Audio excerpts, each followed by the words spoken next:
Cool story, bro. More ponies! I need more ponies. Written by Shadow Flame. Read by no one, nobody, and others. R? The sun had set about an hour ago, but Fiora, Dale, Max, and I continued to trek on through the darkness. Thankfully, ponies had slightly better sight in the dark than humans, and we had Max guiding us, whose senses in the dark were unmatched by anything we had. Of course, though, we hadn't been traveling the entire time. There came a point where Max looked like he was about to collapse, so we took a break, hidden by a dumpster we found by some barber shop that was closed for the night. Between mine, Fiora's, and Dale's packs, we had enough water and snacks for all of us. Except for some beef jerky Fiora had. She was not happy about finding she'd never be able to eat meat again. The jerky went to Max. After a quick rest, we had continued on the scent trail. Max led us along. Dale and I held a decent trotting pace behind Max as he kept on the scent. However, Fiora was literally riding circles around us. Apparently, she found she could still use the scooter in her backpack just fine, even if she only had her hooves to steer with. Fiora laughed as she continued speeding about, adjusting to rolling in her new body. Even if I'll have to be a pony forever, at least changing species won't keep me from shredding it up. Shh. Dale hissed, glancing around in worry. Thankfully, the trail led them over mostly empty roads, so no one had seen them yet. Not so loud. Dale reminded Fiora. Anyone could show up and see us. Yeah, let's not go attracting unwanted attention, I agreed. Fiora merely sighed as she wheeled back alongside them at a slower pace. Fine. Dale trotted up beside Max. Hey, can you tell if we're close yet or not? Max, distracted by focusing on the already vanishing scent, just shook his head. Dale sighed as his hooves were beginning to hurt from walking for so long. It was bad enough that he wasn't familiar with walking with hooves for this long, so the aches in his legs were alien and bothered him more than they normally would as a human. Fiora didn't share his problem, though, since the mossy green mare learned how to use her scooter. But as for me, I was fine, mostly because I had already experienced walking in the dark for this long before. Back with Emily. A smile came to my face at the thought. I remembered back to how she had gotten dragged into this whole pony business with me, and we had to run all across the neighborhood just to hide. A chuckle escaped me as I remembered the good times we had then. Compared to this, back then had been a fun adventure. What's so funny? Fiora asked, noticing my chuckle. I shrugged. Oh, it's just this situation reminded me of another time I had to run about hiding as a pony. It was with my girlfriend, who got caught in the transformation too. Fiora giggled slightly. I take it she broke up with you for that? The opposite, actually. I went on to tell Dale and Fiora, as well as Max, about my last big escapade, which had started with Angela doing what she thought was helping, and ended with more friends to share mine and Angela's secret with. Dale managed to find a laugh from my story. Jeez, it's like you have bad luck. You managed to drag everyone around you into this pony stuff, don't you? I chuckled sheepishly. I guess. But my thoughts began to spiral into less happy ones. If that's true, I hope you guys aren't angry at me for getting you caught up in this. Fiora rolled her eyes. Like you have to apologize. It's not even your fault. She raised an eyebrow at me. Haven't I been saying I'd pound Harris's face in for making us furry half-pints forever?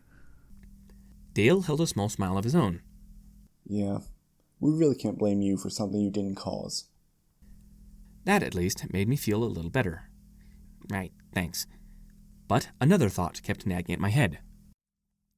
We weren't ever going to turn back into humans, were we? After this was over, and Harris was somehow stopped, how would my family react?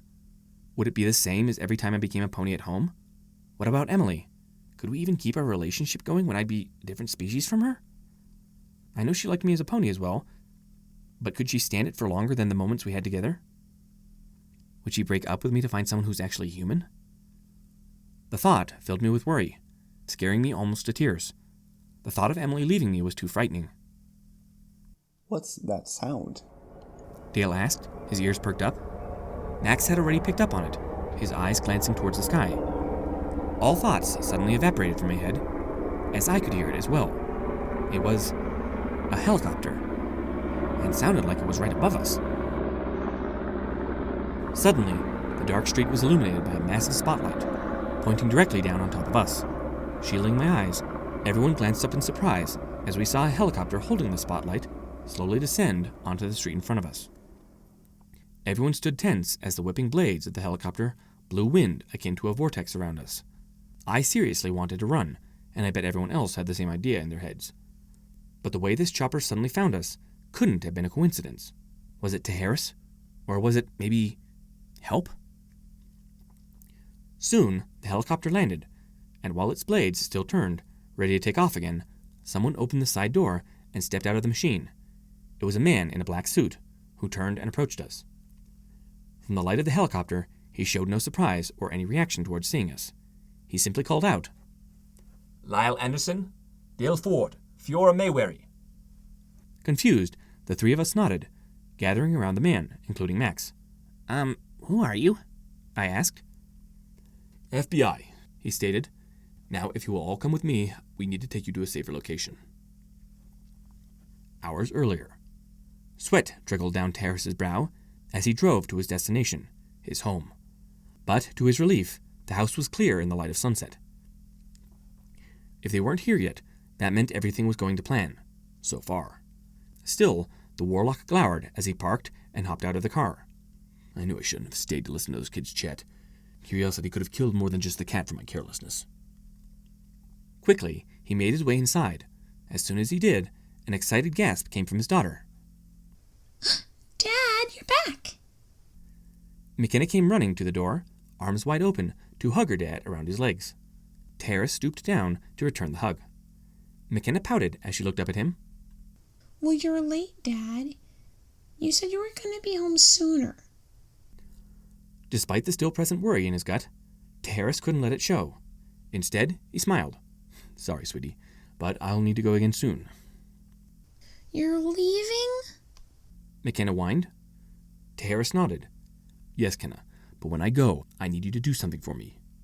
McKenna's eyes lit in excitement, expecting a game of some sort. "Yes?" Terrace could feel his worry beginning to creep to his face. Every fiber in his body seemed to scream that they were coming. "It's not safe to be here for much longer." "What? What is it, Daddy?" McKenna, seeing her father's worry, asked in confusion. Teharis held his daughter's hands. "Sweetie, I'm going to take you somewhere else, somewhere safe. I won't be able to stay with you, so I need you to be a good girl and wait there until I get back."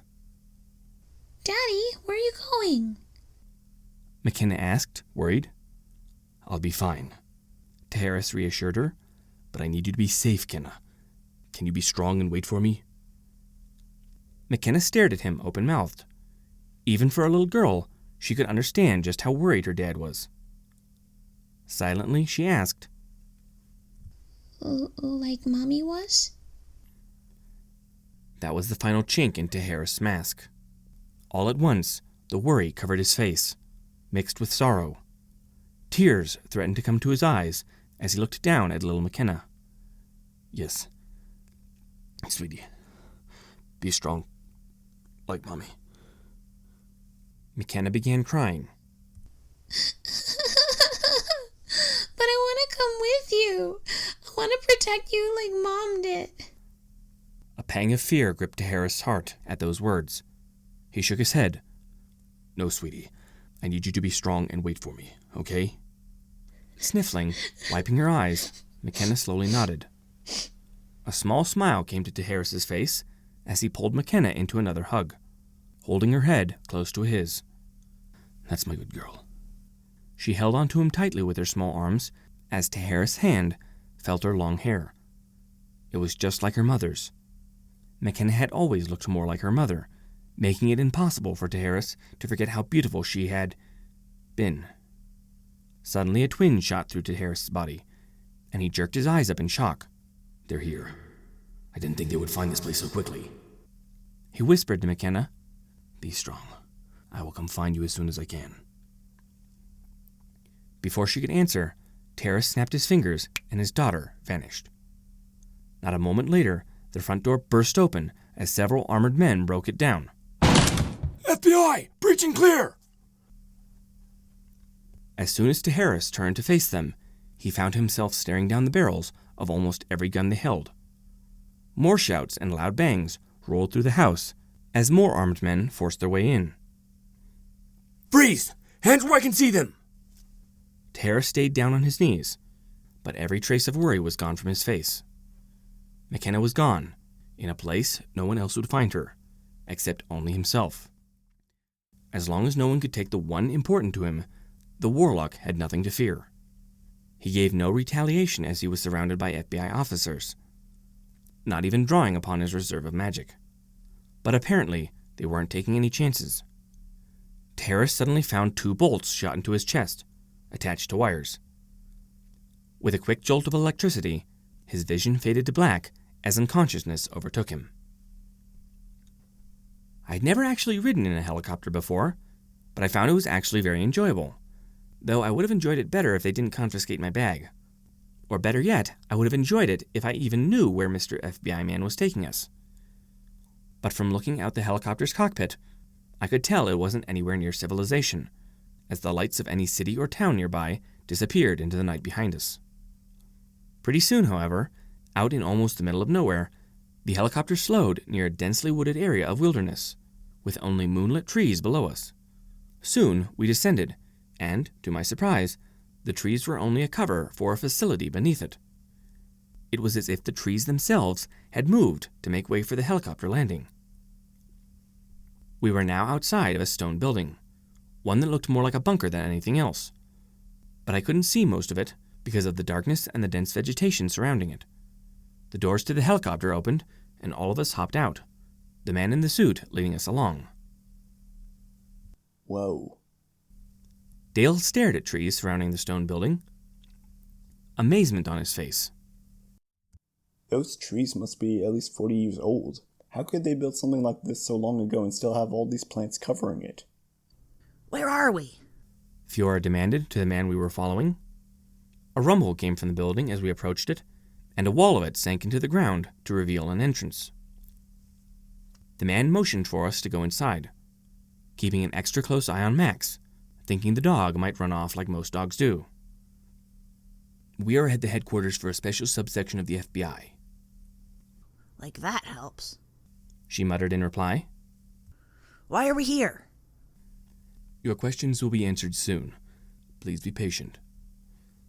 Once we were inside, the door closed shut, and the man led us farther inside. We were walking down a long hallway now. The interior of it was plain, with a mixture of concrete and metal structures making up the ceiling, walls, all except for the floor, which seemed to be made only from some kind of metal. However, several steel doors lined the hall on either side. Soon, the FBI agent led us to one such door, and it was opened as we approached it. Silently, the man motioned us inside, but when I stepped inside, I was met with a chorus of voices shouting, Lyle! I blinked in surprise to find the room only had a long conference table in it, lined with chairs around it. The surprising part was that a few of the seats were taken by a lot of familiar faces. Angela, Emily, Liz, Ben, everyone who knew about Angela's transformation ritual was here. The moment they saw me, relief filled their expressions. Emily was the first to jump out of her chair. Lyle! She hurried to where I stood. I trotted to meet her, glad to see her. She caught me in a bone-crunching hug. Oh my gosh, I was so worried. What happened? Where were you? Yeah, babe. Need to breathe. Oops, sorry. Emily let go of me, blushing slightly. Angela was right behind me, running up to me. Lyle, you okay? I sighed. I'm fine, really. Also, I'm sorry for hanging up on you back then. I was just angry. I didn't mean to snap at you. I'm just glad to see you didn't go do something stupid. Angela replied. Everyone was worried about you, especially after we heard. She meekly tugged her arm sadly. I glanced back at Emily in understanding. So, you know? She nodded, a frown coming to her face as well. Yeah, I heard from Angela. We all did while we were waiting for you. I paused in silence, sighing. Emily, She merely leaned in and gave me a peck on the cheek. stopping me. Don't worry. I'm not going anywhere. We'll work this thing out. I felt like a wall of bricks had fallen off my lungs, and I was able to breathe with some relief. Great. Took the words right out of my mouth. I smiled. Liz coughed into her fist, bringing attention to her. So, who are they? All eyes turned towards Dale and Fiora, awkwardly standing by the door. Max already sitting on his haunches just beside them. All right. I smiled sheepishly. Guys, this is Fiora. Fiora waved, looking unsure. And this is Dale. Dale only glanced away, too nervous to even say hello. By the time I finished introducing them to everyone else, another question had come to my head. But just asking, what are all you guys doing here? You got me. Ben shrugged from his seat. All I know is that the FBI picked me and everyone else up in a helicopter and flew us here. The FBI agent we had followed here called us to attention. Well, if you would all take a seat, we can begin. Truth be told, I had forgotten about the guy being there. Taking that as a cue, Emily and Angela returned to their seats, and Fiora, Dale, and I took 3 vacant ones. Even Max opted for an empty seat near the door, which was odd to see a dog sitting at a conference table. A brief thought passed through my head as to who exactly Max had been before he was transformed. Shrugging the thought away, all eyes turned to the FBI guy as he cleared his throat. Now let us get right to business. Right now, all of you are in the headquarters for a special division of the FBI, one in charge of handling and concealing earthly supernaturals from public knowledge. We are known as the Supernatural Prevention Team, but we prefer to call ourselves Dispel. Wait, Mr. Agent Guy? Supernatural prevention? Angela inquired. This place wants to hide magic from the public? The agent nodded. Yes, but please call me Agent Gnome. Angela stifled a giggle, and Agent Gnome's brow furrowed. It's a code name, so I'd prefer if you didn't laugh, Miss Ravendale. As Angela subdued her giggling, Fiora harshly added her input. Why would you want to hide magic? It's obviously real, and it would have saved me a panic attack today if I knew about it before. She waved a green hoof to emphasize her point. To put it bluntly, magic is too powerful. Agent Gnome replied. Ever since the dawn of time, it has been a force that can warp reality and the very world as we know it. Imagine if that kind of power fell into the hands of more power-hungry individuals, or even a child who didn't understand just how much power they possess alone. Dale couldn't help but cringe. You've got a point. From what we'd seen from Harris today, he alone could cause more damage than I thought. If just anyone could use magic, any accidents with it could be catastrophic. Agent Gnome continued. While it is true that only people with the blood of the first witches in them may use magic to manipulate nature and everything associated with it, other spells like the transformation ritual can be used by anyone that possesses chi. Even with the transformations alone, that power is still deemed too great to be used by anyone. This agency was devised to hide the presence of true magic in the world, so no one could use this power either responsibly or irresponsibly. The man glanced from face to face of everyone before him. The only ones who know about this agency are our own agents, and a select trusted few higher up in the government. Not even our current presidents know of this agency's existence while we work under the name of the FBI. I perked up, putting my front hooves on the table. These guys could definitely help with our problem. Well, if you guys are here to stop magic, there's a warlock out there right now that needs to be stopped. His name is Harris, and he's going to destroy the country. Agent Gnome held up a hand to silence me. Do not worry. Harris, or rather known as Scott Martin, has already been taken into custody by FBI operatives earlier, before we brought you here. He has? Dale asked in shock. Where is he? He is currently in this facility, unconscious. He replied, straightening his tie. There's nothing to worry about, mind you.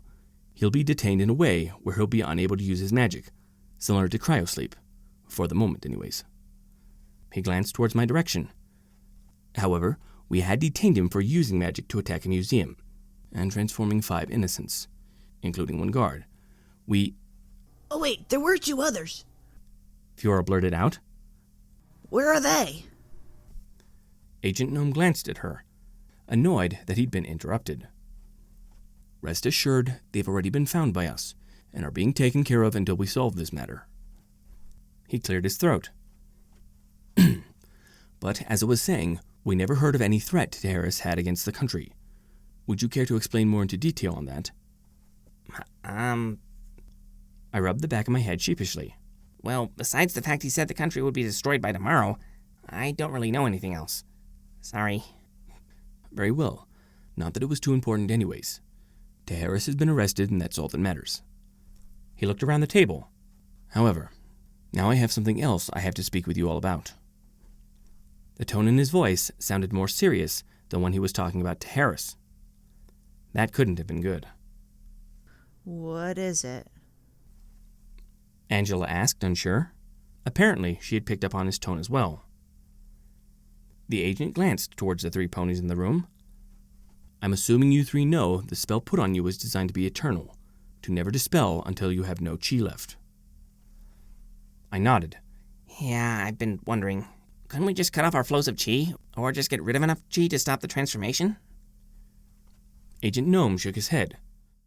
No, the flow of chi works like a kind of stream. Where some chi goes, the rest follows. It is impossible to break the chi flow of another person. The only way to cause a break would be under your own will and control, but the ravenous nature of the transformation ritual would make that impossible for you to achieve. That being said, speaking from an agency whose sole purpose it is to keep magic hidden, we can't allow you 3 to return back to your homes and live the lives you had before. What? Deeper inside Dispel's HQ, Agent Alchemist waited down in the main lab, laying out the necessary serums and syringes on a white stand in anticipation for the prisoner coming. He was a middle-aged man, having done his job for many years already. But despite his years, he never lost the curly hairstyle he had donned from high school. The alchemist, or how other agents called him, Al for short, was preparing for the arrival of some warlock that had been stupid enough to expose himself. From what he heard, this one, some fellow calling himself Harris, was quite dangerous and quite powerful. But when he heard that, all Al could do was shrug. He knew another witch would be delivering the prisoner, and with her nearby, he wasn't in any danger. And if he ever was, nobody in their right mind should underestimate a potions master. Just then, the steel door to the lab opened, and a woman and a few armed guards stepped into the room. With them was another man, unconscious and strapped to a table, as the others rolled him into the room. Al recognized the face from the picture he received. It was Harris. Al gave a friendly smile to the woman at the front of the guards. Evening, Wand. I take it the extraction went well. Agent Wand, a slim woman whose figure did her codename good service, smiled back with red lips. Perfectly, actually. This warlock didn't even put up a fight when we breached his home. However, he apparently hid his only daughter away. From my own readings, he sent her out of his home in a 50-mile radius. She glanced down towards the man strapped to the table with a frown. His power surprises even me.